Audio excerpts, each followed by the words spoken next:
Hello students, स्वागत है आप सभी का हमारे इस यूट्यूब चैनल पर 24/7 पे।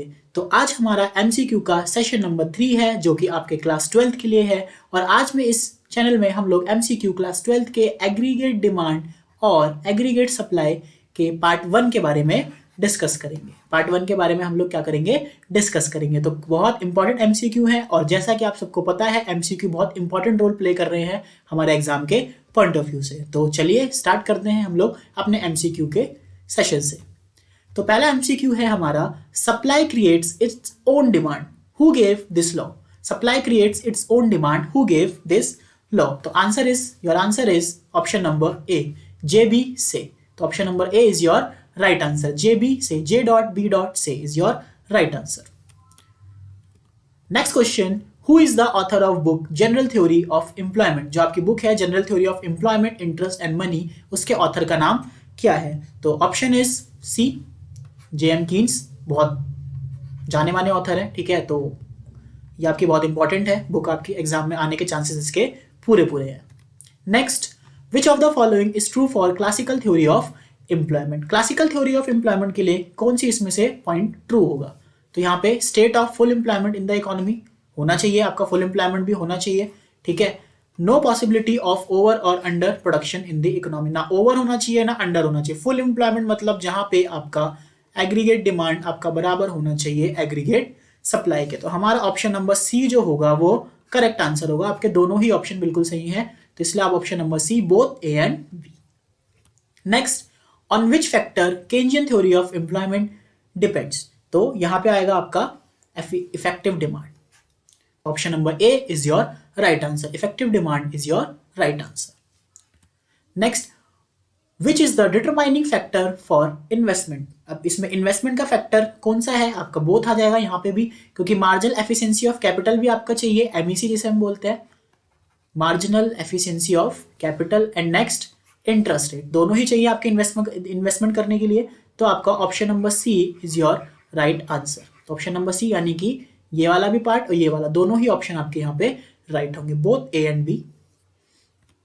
According to Keynes, investment multiply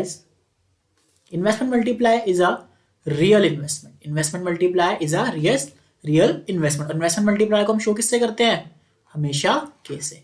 multiplier हमेशा आपका के से शो होता है, ओके। बहुत इंपॉर्टेंट एमसीक्यू चल रहे हैं ये। With increase in investment MEC, अगर आपका इन्वेस्टमेंट इंक्रीज होगा तो आपका एमईसी क्या होगा, इंक्रीज क्या होगा, एमईसी क्या होगा, आपका डिक्लाइन करेगा। आपका जैसे आपका इन्वेस्टमेंट इंक्रीज करेगा तो आपका एमईसी क्या होगा, डिक्लाइन करेगा। इनवर्स रिलेशन चलता है दोनों के बीच में। तो option number B will be your right answer. Next चलते हैं, which of the following is a red investment. इसमें से इन्वेस्टमेंट हम लोग किसे बोलेंगे, तो construction, purchasing of a share, purchasing of old factory, construction of building, opening demat account, deposit account in the bank. तो आपका option number C, construction of buildings, यही आपका यहाँ पे, आई थिंक यहाँ पे रियल होगा, रेड नहीं होगा, यहाँ पे रियल होगा। ये थोड़ा हमारी डिजिटल टीम ने थोड़ा सा, ठीक है, तो यहाँ पे थोड़ा सा दिक्कत होगा, वो टीम से थोड़ी गलती हो गई होगी। चलो ठीक है, तो रियल इन्वेस्टमेंट क्या हो गया, आपकी कंस्ट्रक्शन ऑफ बिल्डिंग, आपके रियल इन्वेस्टमेंट, यानी कि option number C will be your right answer, okay. Next चलते हैं, एपीसी प्लस एपीएस। तो हम सबको पता है कि एपीसी प्लस एपीएस का सम क्या होता है, 1 के बराबर। तो option number C will be your right answer. यही से हमारे रिलेशन निकलते हैं, 1 माइनस एपीसी बराबर एपीएस एंड 1 माइनस एपीएस बराबर APC, okay. Next, MPC is equal to MPS बराबर 1। अब देखो, एमपीसी प्लस एमपीएस भी हमारा सम होता है 1। अगर आपका एमपीएस 0 हो जाए तो आपका एमपीसी किसके बराबर हो जाएगा, आपका एमपीसी किसके बराबर हो जाएगा, 1 के बराबर। और अगर एमसीक्यू आपका 0 हो जाए, एमपीसी आपका 0 हो जाए, तो आपका एमपीएस किसके बराबर हो जाएगा, 1। तो एट लास्ट हम कह सकते हैं कि एमपीसी और एमपीएस की वैल्यू किसके बराबर होती है, 1 के बराबर होती है, ओके। नेक्स्ट, विच और is true, which one is true. यहाँ पे पता है आपको कि यहाँ पे option number C, MPC plus MPS is equal to 1, बहुत इंपॉर्टेंट रिलेशन है ये भी, ओके।